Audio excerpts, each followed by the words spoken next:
qui nous tiendra la conférence, et je suis très heureux de l'accueillir parmi nous dans nos milieux.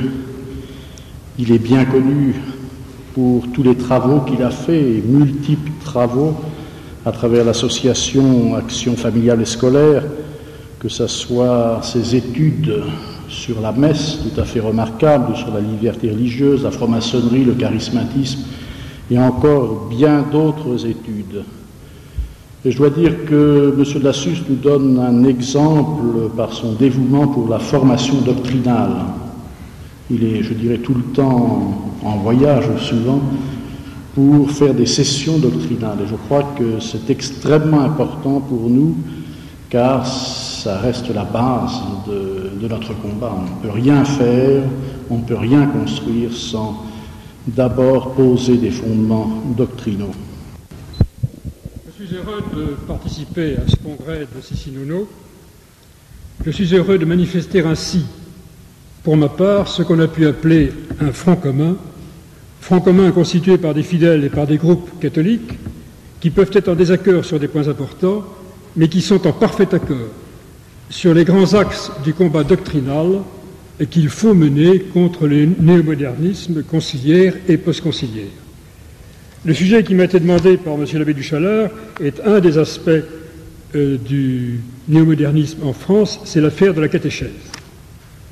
Affaire très importante. Deux petits livres servaient jusqu'ici à la formation de base du jeune Français, le catéchisme et les fables de La Fontaine. Le catéchisme pour la connaissance de l'ordre naturel et surnaturel, les fables de La Fontaine pour la connaissance du monde tel qu'il est. Une partie du génie français s'explique par l'importance accordée à ces deux bases. Que constatons-nous aujourd'hui? Les fables de La Fontaine sont abandonnées et remplacées à l'école par des textes les plus insipides ou les plus douteux. Quant au catéchisme et à ses compléments, histoire sainte, formation de la piété, etc., il se voit remplacé par ce qu'on appelle aujourd'hui la nouvelle catéchèse. Dans quel état se présente aujourd'hui la catéchèse en France? Sous l'influence de ce qu'on a appelé le mouvement catéchétique, la catéchèse des années 40 a été soumise depuis 60 ans à un processus de mutation permanente. D'où cette nouvelle catéchèse qui prévaut actuellement, et on ne peut la décrire correctement que si l'on tient compte des éléments historiques qui l'ont engendrée. D'où le plan de mon exposé. Première partie, bêtement j'ai perdu le transparent du plan. Première partie, l'historique sur 60 ans. Deuxième partie, la mutation de la catéchèse avec ses caractéristiques modernistes. Et troisième, quatrième et cinquième partie, les documents de base de la nouvelle catéchèse, sa pédagogie et sa doctrine, sa morale, son exégèse. Un mot au préalable. Alors, quelles sont les sources utilisées? Essentiellement des documents d'ordre général, l'un des plus importants étant un document relativement récent qui s'appelle Tabor, Encyclopédie des catéchistes, qui est vraiment une très belle explication de ce qu'est aujourd'hui la nouvelle catéchèse. Et puis des parcours catéchétiques, spécialement le parcours Ovid.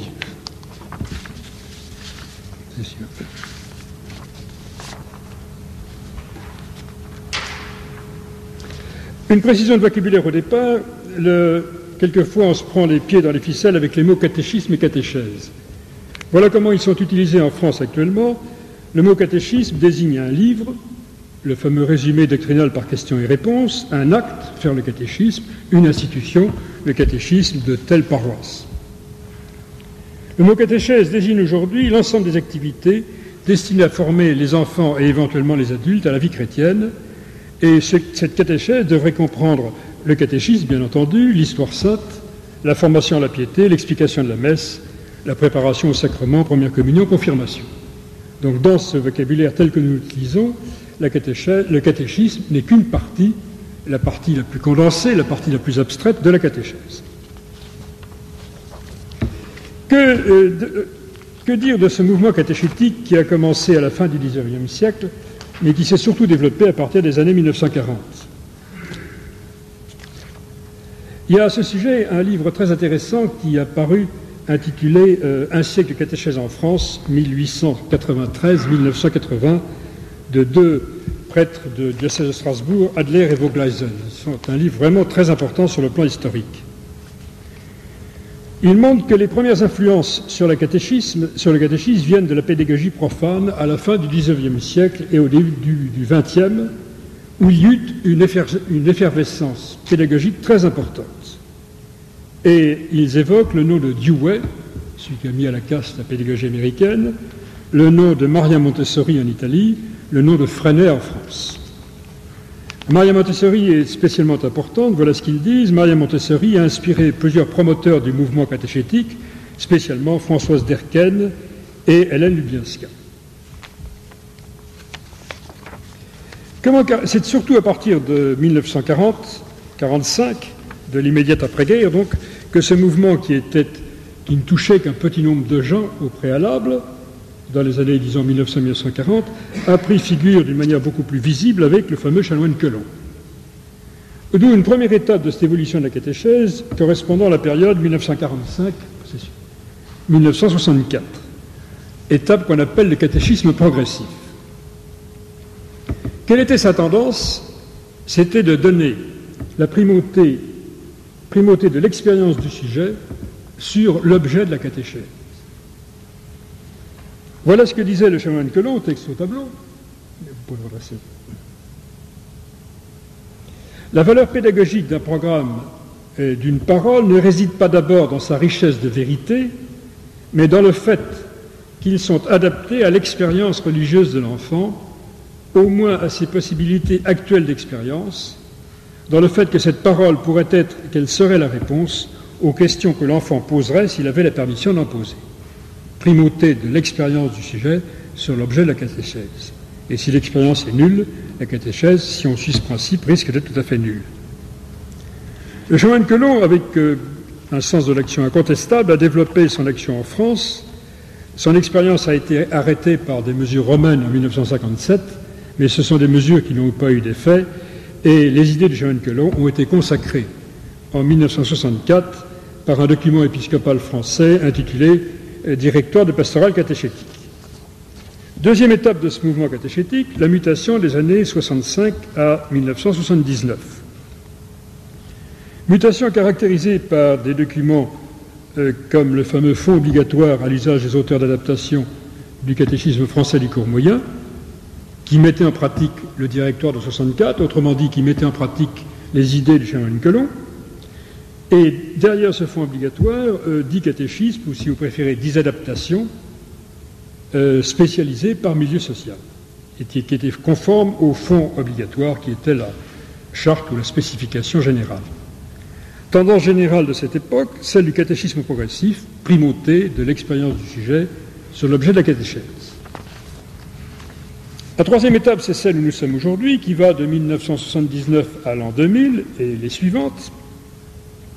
En 1979, l'épiscopat français sort un fameux texte de référence au service des auteurs de publications catéchétiques, qui remplace en 1979 le fonds obligatoire de 1964. Et en conformité avec ce texte de référence, sont édités en 1981 Pierre Vivante, intitulé Recueil catholique des documents privilégiés de la foi, et en 1980 et années suivantes, des parcours catéchétiques qui sont établis conformément au texte de référence et qui se réfèrent constamment à Pierre Vivante. Ces parcours sont rendus obligatoires en 1982 par des ordonnances épiscopales qui rendent obligatoires les parcours et Pierre Vivante et qui interdisent par le fait même les autres catéchismes. Autrement dit, c'est ce qu'on a pu appeler l'institution légale du modernisme dans la catéchèse française. Au service de cette évolution, remarquablement menée sur une période de 60 ans, 1940 en 2000, on trouve un appareil qui est très bien rodé. Un appareil constitué par les réseaux des directions diocésaines en matière de catéchèse, ce qu'ils appellent les lieux catéchétiques, c'est des communautés créées autour de la catéchèse, les animateurs relais et ce que le père Marley appelle des séminaires, des instituts de formation pour former les maîtres et pour former les maîtres et les catéchistes dans l'esprit de la nouvelle catéchèse. Cet appareil encadre les personnes, assure la formation des enfants, catéchiste pour le primaire, animateur pour le premier cycle du secondaire. Au total, ça fait des effectifs considérables, puisque les dernières statistiques que nous possédions résultent d'une enquête menée en 1984 par l'épiscopat français. En 1984, il y a 16 ans, il y avait 150 000 catéchistes et 70 000 animateurs, donc plus de 200 000 personnes. Aujourd'hui, il doit y en avoir un peu moins, mais c'est l'ordre de grandeur. Personnes qui font preuve d'un grand dévouement et qui, en général, sont conditionnées en ce sens qu'elles ne mettent pas en cause les orientations qui leur sont données. Quel est l'objectif ? Ça a été remarquablement défini par le père Marley, jésuite, directeur de l'Institut supérieur de pastoral catéchétique, parlant dans un article de 1980 de texte en bas du tableau, vous pouvez le monter un peu. Il s'agit, dit-il, de l'engendrement de ce type nouveau d'église que l'époque atteint. On croirait lire du Teilhard de Chardin. Voilà pour l'historique. Deuxième point, les caractéristiques de cette nouvelle catéchèse. Elles sont essentiellement modernistes. Je vais vous mettre en parallèle sur 5 ou 6 transparents. En haut, les caractéristiques classiques du modernisme, telles qu'elles ont été définies entre autres par Sapidis dans Pascendi, et en bas, l'application moderniste, ou néo-moderniste si vous préférez, de la nouvelle catéchèse. D'abord, il y a le tour d'esprit moderniste caractérisé par la volonté de changement. J'ai mis en haut du tableau un texte de Louis Junier disant « Le modernisme se caractérise par un mépris agressif du passé et de la tradition. Il se caractérise par l'adoration aveugle et irrationnelle du futur, par la croyance en un progrès fatal et continu. Et le tout se traduit par une volonté systématique de changement. » Ça, c'est le tour d'esprit moderniste dans ce qu'il a de plus classique. Application, vous avez en bas de la page un texte du père Marley, jésuite, qui a joué un rôle très important dans la réforme de la nouvelle catéchèse, avec d'autres jésuites comme le père de Vaucel. Voilà ce qu'il disait en 1980, texte en bas du tableau, vous pouvez le monter un peu. Et quelle pourra être la figure de la catéchèse dans ce nouveau contexte, point d'interrogation? Il est évident que la catéchèse va être amenée à repenser non seulement ses méthodes, mais sa nature même et l'ensemble des réalités avec lesquelles elle entre en rapport. Sa nature même, donc il s'agit bien d'un changement de nature de la catéchèse. Autre aspect des caractéristiques modernistes de la nouvelle catéchèse, vous savez que le modernisme est caractérisé en philosophie par ce que Sapidis appelle l'agnosticisme et l'immanence vitale. Agnosticisme, aspect négatif, immanence vitale, aspect positif. Agnosticisme, c'est ce que nous appelons aujourd'hui nominalisme. Théorie qui nie de facto le rôle de l'intelligence pour connaître la vérité. Voilà ce qu'est le nominalisme ou l'agnosticisme des modernistes d'après Sapidis. Et voilà une proposition correspondante qui date de 1979 de 2 religieuses qui ont joué un rôle très important, je crois, dans l'élaboration des nouveaux documents, qui s'appellent Odile Dubuisson et Elisabeth Germain. Que disait-elle? Texte en bas du tableau. C'est un texte qu'il faudra apprendre par cœur, parce que je crois que ce texte, à lui seul, définit le gigantesque changement. Je cite, « aux catégories philosophiques de l'être et de la substance se sont substituées pour penser le monde les catégories de l'échange, de la relation et de la communication. » Nous pourrions nous arrêter là dans cet exposé. Voilà ce qui caractérise le tour d'esprit en philosophie des gens qui ont fait cette nouvelle catéchèse. Nominalisme d'un côté. On élimine l'être et la substance. On perd le sens de la vérité. Immanence vitale de l'autre. Immanence vitale, vous savez ce que c'est? J'ai mis au tableau là, un texte du cardinal Mercier qui figure dans Iota Unum. C'est un texte que je trouve admirable par sa concision. Le cardinal Mercier disant ceci, parlant d'immanence moderniste, « Le fond du modernisme est ceci, que l'âme religieuse ne tire d'aucune autre source que d'elle-même l'objet et le motif de sa propre foi. » Autrement dit, c'est l'antithèse de l'acte de foi des catholiques. C'est d'ailleurs typiquement protestant. C'est le principe d'illumination intérieure des protestants. Application à la nouvelle catéchèse. Le Canet Mercier parlait du modernisme des années 1910. Mais c'est pareil aujourd'hui. Que disait le père de Vaucel? Le père de Vaucel est un des jésuites qui a joué, de génie certainement, qui a joué un rôle très important dans cette affaire-là. Il disait ceci: on ne peut que se réjouir du refus d'endoctrinement qui caractérise de façon générale les démarches d'initiation à la foi, autrement dit la nouvelle catéchèse. Pourquoi? Parce qu'en France, les animateurs se montrent respectueux de la liberté de conscience de leurs auditeurs et cherchent surtout, au niveau de l'adolescence, à introduire à la pluralité des références et des pratiques si caractéristiques de notre monde. Donc, un catéchisme basé sur le pluralisme. Et ce n'est pas n'importe qui dit ça, c'est le père de Vaucel qui, avec le père Marley et quelques autres jésuites, avec le génie propre aux jésuites, a défini les lignes de cette nouvelle catéchèse. Autre aspect de la nouvelle catéchèse, l'exégèse. Que dit Pachandi? Les livres saints sont considérés comme le recueil des expériences faites dans une religion donnée.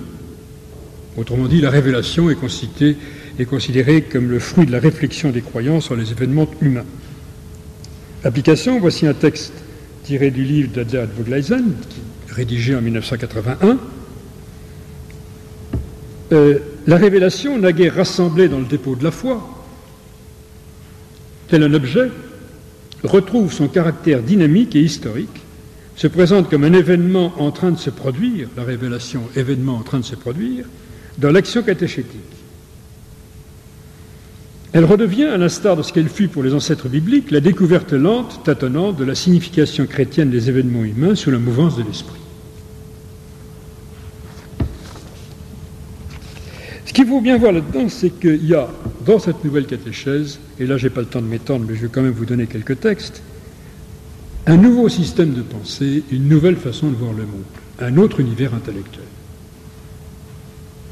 Voilà ce que disent, j'ai mis au tableau 4 textes d'Adler et de Vogleisen, qui ont très bien analysé dans leur livre « Un siècle de catéchèse en France » cette évolution moderniste. On allait prendre conscience, disait-il, que la vérité n'est jamais que la vérité d'un groupe dominant. Il n'y a pas de vérité universelle. C'est une proposition qui est semi-maçonnique. Aujourd'hui en France, l'Église ne peut plus prétendre décemment à ce monopole du sens unique valable pour tous. Autrement dit, il y a plusieurs chemins pour aller au salut, le chemin catholique n'étant qu'un chemin parmi beaucoup d'autres. Nous ne croyons pas en un sens chrétien universellement valable. Il n'y a donc pas un sens chrétien à l'état pur, mais des sens successifs qui s'élaborent en fonction de problématiques elles-mêmes issues de conjonctures personnelles et socio-historiques. C'est du jargon, mais du jargon qui dit bien ce qu'il veut dire. Il faut bien voir que quand il parle de problématiques, c'est au fond une philosophie nouvelle, c'est une manière de voir le monde. Reprenons pour caractériser ce nouveau système de pensée, cette nouvelle façon de voir le monde, reprenons le texte qu'on a mis tout à l'heure, aux catégories philosophiques de l'être et de la substance se sont substituées pour penser le monde celles de l'échange, de la relation et de la communication. Il s'agit bien là d'une nouvelle philosophie nominaliste, mais ils n'appelleront pas ça une nouvelle philosophie, ils ont leur vocabulaire à eux, ils appelleront ça une nouvelle problématique, un nouveau diagnostic. Et dans un livre très important qui est apparu en 1974, qui a été édité par le Centre national d'enseignement religieux, c'est de là que sont sortis ensuite les parcours des années 80, le livre intitulé « La foi mot à mot », ils disent ceci: c'est la notion même de principe qui est soumise à une réinterprétation. L'histoire culturelle et sociale intervient aussitôt dans l'appréciation des formes de la foi. On ne craint pas de reconnaître des processus de type idéologique jusque dans le christianisme. Là encore, c'est du jargon, mais on comprend très bien qu'ils mettent en cause très directement la notion même de principe. Tout est dit dans cette dernière formule. Ce ne sont pas même les principes immuables que l'on refuse ou que l'on conteste, c'est la possibilité même de l'existence de principes immuables. Compte tenu de ce qui précède, on comprend mieux la remarque du père Marley, qui voyait dans la nouvelle catéchèse l'un des moyens permettant d'assurer ce qu'il appelait l'engendrement de ce type nouveau d'Église que l'époque attend. Je disais que c'est un texte type de Teilhard de Chardin. Dans son très beau petit livre de Gilson, Les Tribulations de Sophie, Gilson cite un texte de Teilhard que voici. Teilhard lui demandant à lui, Gilson, « Pouvez-vous me dire qui nous donnera ce métachristianisme que nous attendons tous ?» Nouveau type d'Église que l'époque attend, métachristianisme que nous attendons tous, c'est la même idée. On retrouve Teilhard sous la plume du Père Marley. Ainsi, avec la nouvelle catéchèse, nous avons affaire à un aspect d'une nouvelle Église, d'une nouvelle religion. C'est ça qu'on enseigne aux enfants actuellement en France, du moins la majorité des cas. Ayant vu l'inspiration moderniste des auteurs de la nouvelle catéchèse, examinons maintenant les documents catéchétiques conçus, et là je vais m'axer exclusivement sur des documents récents, c'est-à-dire des documents postérieurs à 1995, pour qu'on ne puisse pas vous dire ça c'était vrai en 1980, mais ce n'est plus vrai aujourd'hui. Donc tous les documents que je vais vous projeter sont postérieurs à 1995.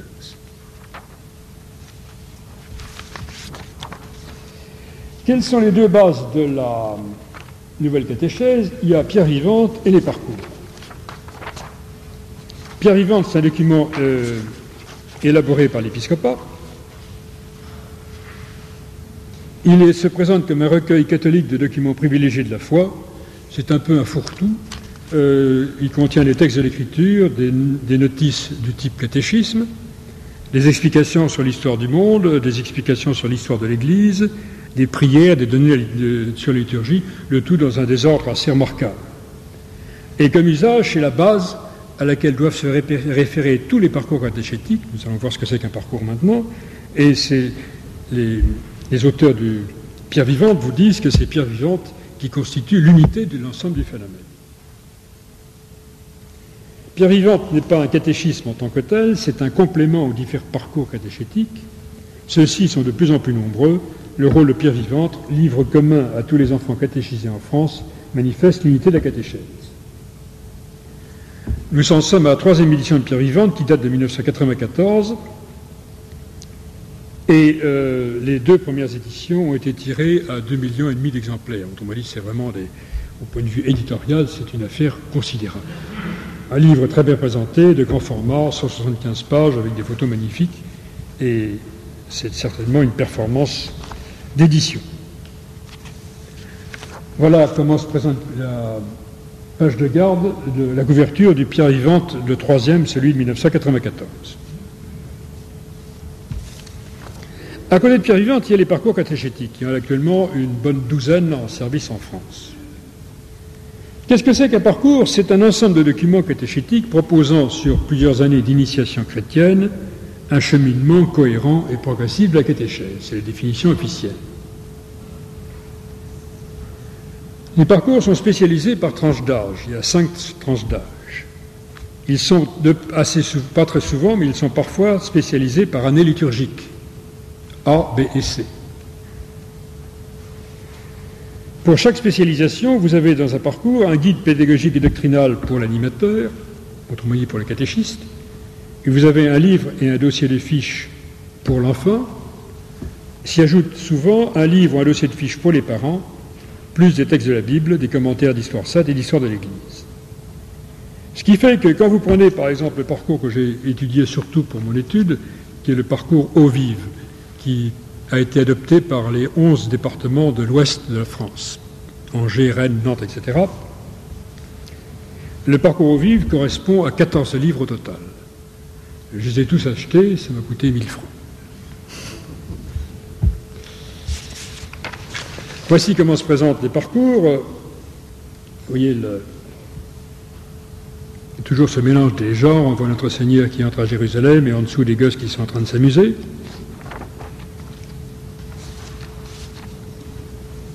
Donc retenez ceci, c'est l'extrême complexité de ces parcours, du fait que si vous avez 14 livres pour un seul parcours, comme il y a 12 parcours, il n'y a pas loin d'une centaine de manuels de catéchisme en France à l'heure actuelle. Et toujours en général, au point de vue édition, de très bonne qualité, au point de vue graphique, les dessins peuvent être de bon ou de mauvais goût, ça c'est pas ça qui est en cause ici, mais au point de vue graphique, au point de vue réalisation typographique, c'est en général très remarquable. Donc voilà le contenu de la nouvelle catéchèse, voilà les livres de la nouvelle catéchèse, pierre vivante pour tout le monde, et des parcours spécialisés par tranche d'âge et par année liturgique, chaque parcours, dans chaque diocèse, retenant un ou plusieurs parcours sur les 12 ou 15 qui existent actuellement. Quelle est la pédagogie de ces parcours? J'ai mis dans le... je n'ai pas le temps de vous le lire,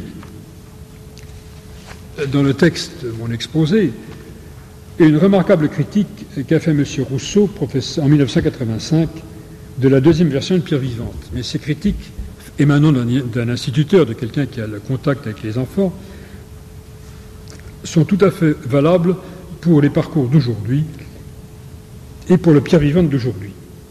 Je résume la pensée de M. Rousseau. Il vous dit « Pierre vivante est totalement antipédagogique pour 3 raisons principales. Le mélange des genres, le mépris de l'ordre naturel des événements, le mépris de la chronologie et l'abus de l'iconographie. » Reprenons ces 3 points. Le mélange des genres, c'est tout à fait typique dans un parcours. D'une page à l'autre,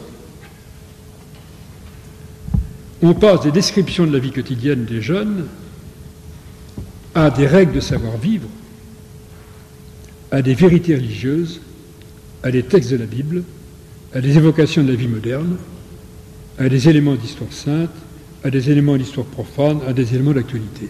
C'est un mélange, d'une page à l'autre, on change. Et non seulement le texte, le sujet traité change, mais l'iconographie change de style. Voilà ce que dit sur le mélange des genres M. Rousseau. Vérité religieuse, histoire, texte biblique, prière, commentaires divers, tout est mêlé. Nous autres adultes, nous nous y retrouvons parce que nous avons une ossature de connaissances dans laquelle s'insère toute acquisition, ossature que les enfants n'ont pas. Mais à côté du mélange des genres, voici quelques exemples du mélange des genres. Oui, la page de couverture d'un des livres du parcours Eau vive. Vous avez un Christ à droite, des gosses en train de chanter et des montgolfières. Bon, qu'est-ce que viennent faire des montgolfières sur une montagne dans un parcours catéchétique, si ce n'est distraire l'enfant du sujet étudié? C'est assez incompréhensible. Voici un autre exemple de couverture d'un livre de Fejaïravi, c'est un livre pour les 8-11 ans de l'année bleue. Il y a un livre différent pour l'année rouge et un livre différent pour l'année verte. Vous voyez la manne pour les éditeurs. Que voyez-vous là-dessus? Des gosses en train de courir, une foire, un petit village rural dans le fond, un manège de foire, notre Seigneur en train de parler à ses disciples, tout ça mélangé. Quel rapport? C'est ce mélange des genres qui est tout à fait typique. Autre exemple, dans un parcours, je vais oublier ce parcours-là, j'ai oublié de noter, enfin peu importe, Dieu notre Créateur. Bon. Pour illustrer l'idée de création, on voit des gosses en train de s'amuser à peindre un mur, à préparer de la peinture, à peindre des dessins. On ne voit pas le rapport entre les images qui ne peuvent que distraire et le texte traité qui est la création par le bon Dieu.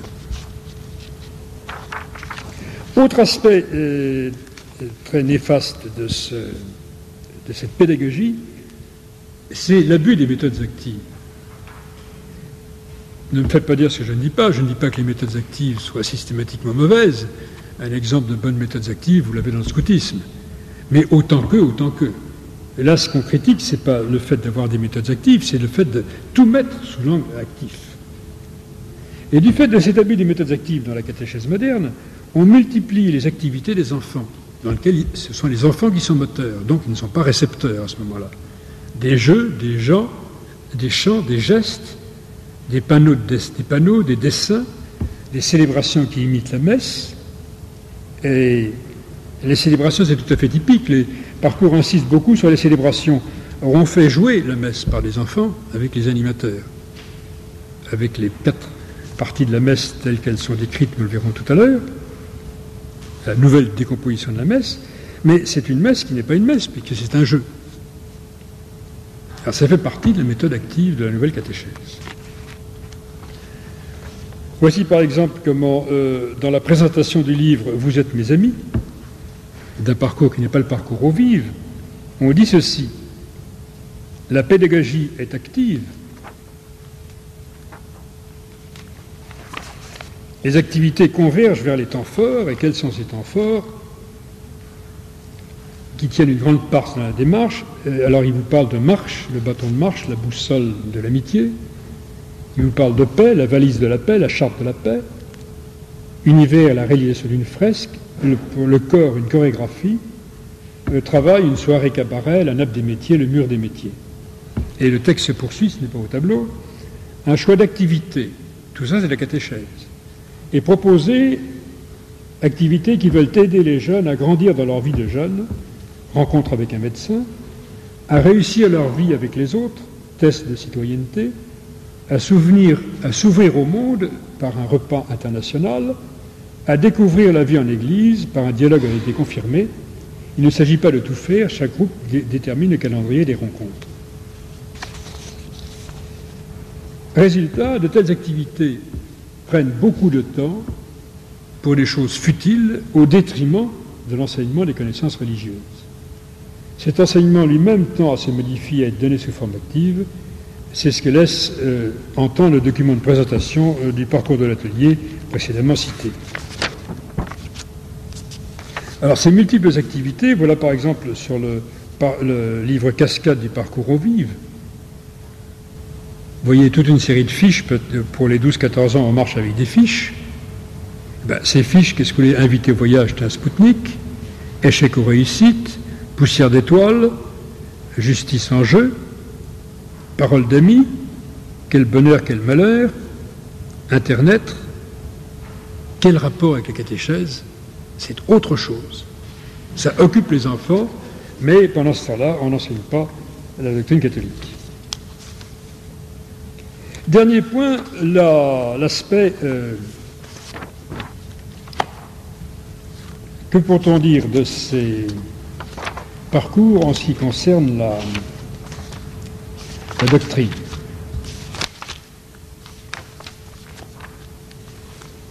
Doctrine, morale, exégèse de la nouvelle catéchèse. Au fond, on pourrait dire que c'est relativement secondaire, ce dernier point. Pourquoi? Parce que la pédagogie utilisée n'enseigne rien.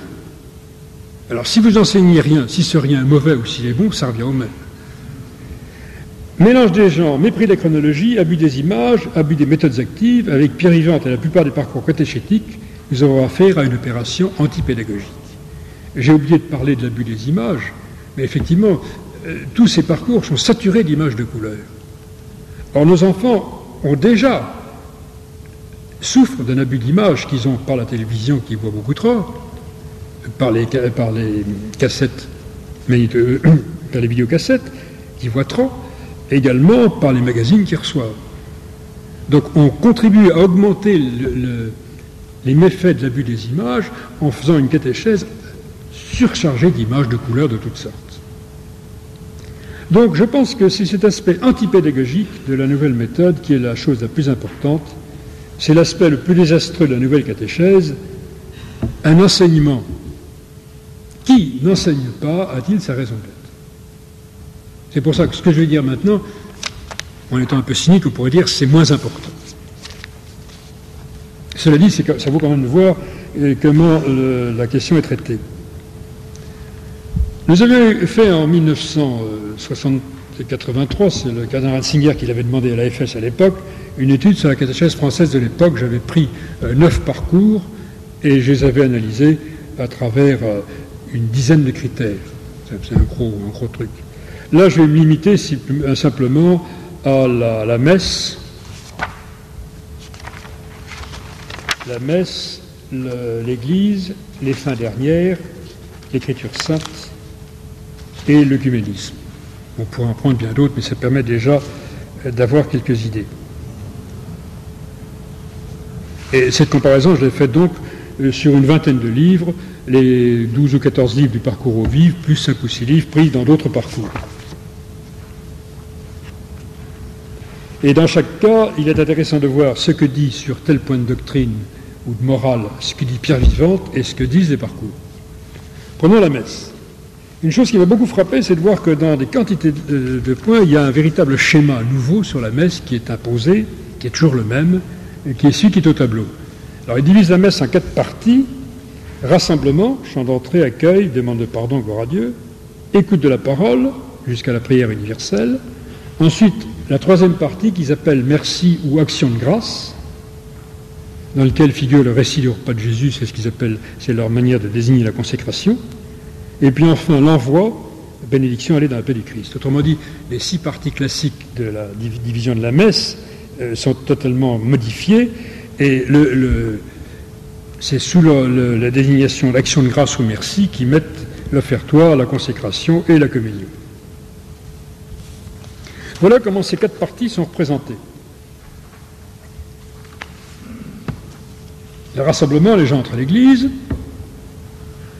écoute de la parole, une bonne dame fait l'instruction, enfin elle lit, l'action de grâce, et à la sortie, la grande discussion, l'envoi.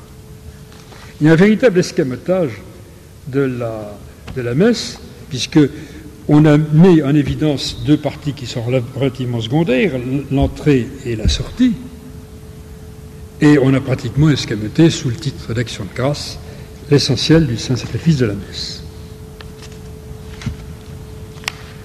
Dans le cas de Pierre Vivante, l'escamotage est quand même beaucoup moins marqué. Je n'ai pas le temps de vous lire le texte de Pierre Vivante, mais dans la présentation de la messe dans Pierre Vivante, il y a quand même un certain nombre de choses. Il y a visiblement un vocabulaire défectueux, il y a une erreur sur le rôle du prêtre. On présente le prêtre comme président de l'Eucharistie. Cela dit, la notion de consécration, de présence réelle, elles sont affirmées. La notion de sacrifice n'est pas absente dans Pierre Vivante. Mais vous avez une certaine dégradation dans les parcours. Voici par exemple un texte du parcours « Fais jaillir la vie ». Si tu as bien suivi ce récit, on tutoie le gosse, si tu as bien suivi ce récit de la scène et de la passion, tu vas comprendre pourquoi les chrétiens vont à la messe. Ils se souviennent de la parole de Jésus, faites ceci en mémoire de moi. Ils se réunissent chaque dimanche avec le prêtre pour le repas de Jésus. On dit « ils célèbrent la messe », les chrétiens célèbrent la messe, ce n'est pas le prêtre. Comme les disciples, ils affirment que Jésus est ressuscité et vivant, ils s'unissent à Jésus qui offre sa vie au Père, ils remercient Dieu et partagent le pain devenu corps du Christ. Puisque les chrétiens célèbrent la messe, qu'en est-il du sacerdoce? Puisqu'il s'agit du repas de Jésus, qu'en est-il du sacrifice? Ce sont 2 notions qui sont visiblement escamotées. Vous pourrez donner beaucoup d'exemples de ce genre-là.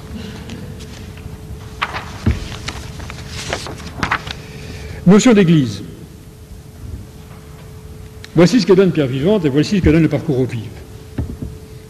Définition de Pierre Vivante, l'Église, c'est l'ensemble des baptisés qui adorent le Père, qui croient en Jésus-Christ, en qui demeure l'Esprit Saint, etc., etc.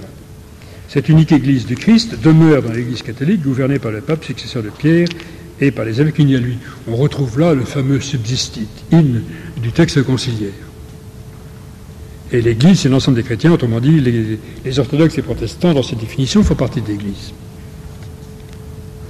Parcours aux vives, alors c'est le décalque de Pierre Vivante, l'Église est le peuple des baptisés, le peuple de ceux qui croient à la bonne nouvelle de l'Évangile et qui ont charge de l'annoncer à tous.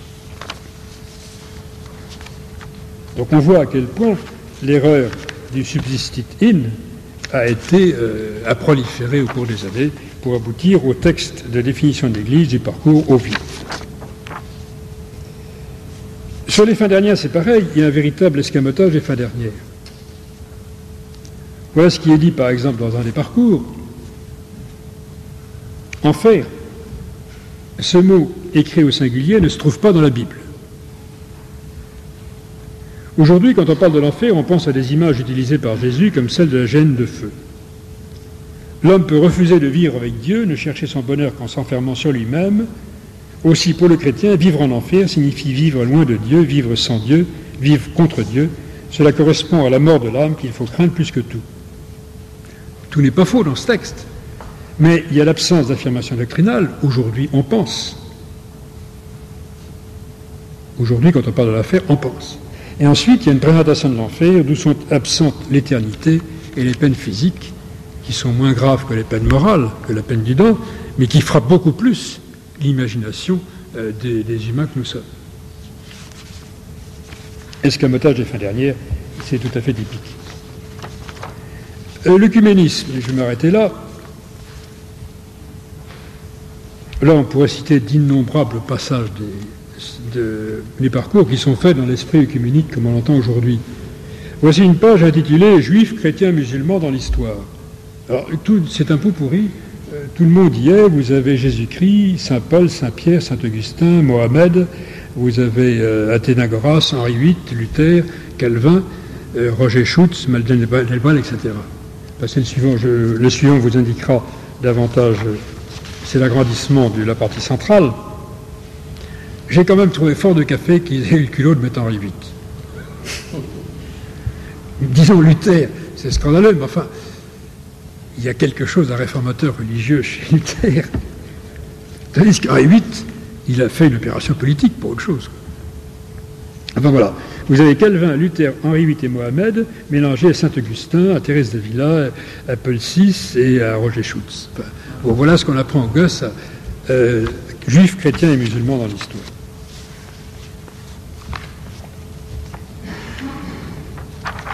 Alors sur l'écriture sainte, il y aurait beaucoup de choses à dire, mais là encore, la Genèse est un poème. Voilà comment Pierre Vivant analyse la Genèse.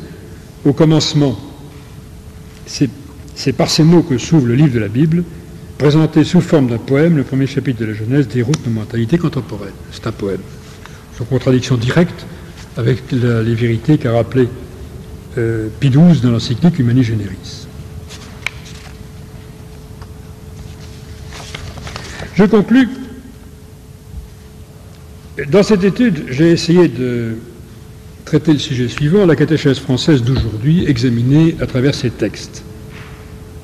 Cette étude aurait eu besoin d'être complétée par une enquête montrant comment les catéchistes de facto utilisent ces textes, effectivement, ou comment éventuellement ils parviennent à s'en passer en ayant recours discrètement à des livres de bonne doctrine ou de bonne pédagogie.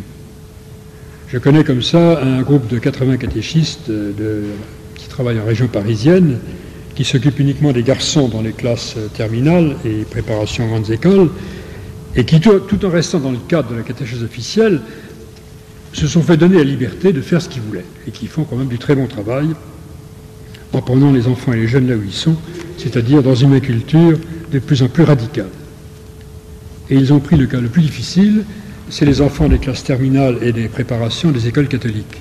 C'est beaucoup plus difficile que la même catégorie dans les écoles d'État. Parce que dans les écoles catholiques, ils sont tenus d'aller au catéchisme, donc la plupart d'entre eux ne sont pas du tout volontaires, alors que dans les écoles d'État, il n'y a que des volontaires au cours de catéchèse. Donc on peut quand même, malgré ce carcan épouvantable de la catéchèse officielle, on peut quand même faire du bon travail.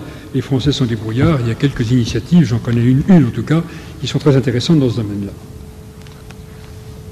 Mais évidemment, cette étude qui est une étude sur texte aurait eu besoin d'un complément que je n'ai pas eu le temps de faire et pas forcément la compétence, d'un contact avec les gens qui font effectivement la catéchèse. Mais les textes sont quand même tout à fait révélateurs quand on sait que ces textes sont imposés à la très grande majorité des catéchismes. La nouvelle catéchèse est le fruit d'une opération de longue haleine, préparée dès la fin du siècle dernier, qui n'a pris vraiment forme qu'en 1945.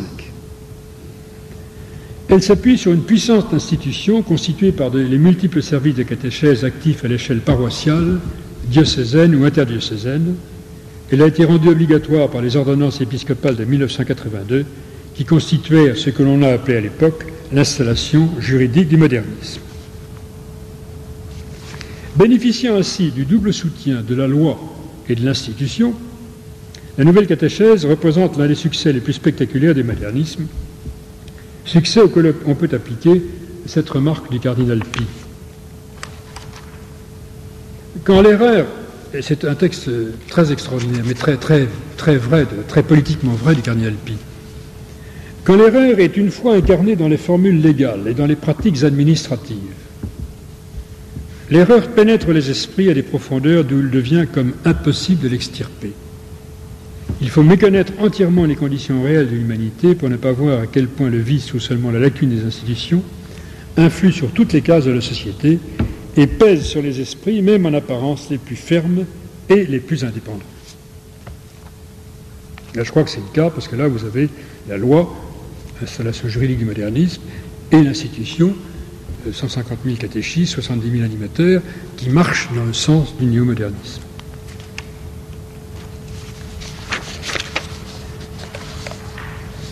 Ainsi apparaît justifiée, au moins pour la France, cette remarque du cardinal Journet, que le cardinal Journet malheureusement n'a fait que dans une correspondance privée, mais sa formule est quand même saisissante, elle date de 1974, si je ne me trompe pas, le cardinal disant « La liturgie et la catéchèse sont les deux mâchoires de la tenaille avec laquelle on arrache la foi. » Il faut donc combattre la nouvelle catéchèse dans son principe même qui est moderniste, ce qui est plus efficace que de la critiquer dans ses effets. Cela suppose un minimum de connaissances sur le modernisme et le néo-modernisme, c'est un domaine sur lequel les bons textes sont nombreux. Simultanément, il faut, et d'abord à l'échelle familiale, s'en retenir ou revenir à la vérité et à la simplicité du catéchisme traditionnel, celui qui enseigne les 4 connaissances nécessaires au salut. Dans la préface du catéchisme du Concile de Trente, vous avez en effet cette phrase qui est tout à fait, c'est un peu la charte du véritable catéchisme. C'est avec une profonde sagesse, disaient les pères de Trente, que nos pères ont ramené toute la doctrine et toute la science du salut à 4 points principaux: symbole des apôtres, sacrement, décalogue et oraison dominicale. Il faut d'abord le faire, ce retour à une véritable catéchèse, véritable catéchisme, il faut d'abord le faire à l'échelle familiale, les parents étant les premiers responsables de l'éducation religieuse de leurs enfants. Et pour cette tâche, les bons livres ne manquent pas, les grâces d'État non plus. En ce qui nous concerne, nous, à l'Action familiale et scolaire, tous les ans, au mois d'octobre, nous éditons un petit catalogue de catéchistes de bonne qualité. On trouve en France, et on réédite constamment de très très bons livres. Ce n'est pas les moyens qui manquent dans ce domaine-là. Mais les parents ont besoin d'être aidés, d'abord par des laïcs bien formés, qui peuvent trouver là un apostolat de grande utilité, ensuite par des institutions. Et là, c'est un vœu que nous, laïcs, nous pourrions formuler. Est-il permis d'espérer qu'une institution existante ou à créer se consacre à la tâche du catéchisme, comme le firent à la fin du XVIe siècle le bienheureux César de Bus et sa congrégation des pères de la doctrine chrétienne. Et je termine en disant, bienheureux César de Bus, priez pour nous dans les difficultés où nous sommes.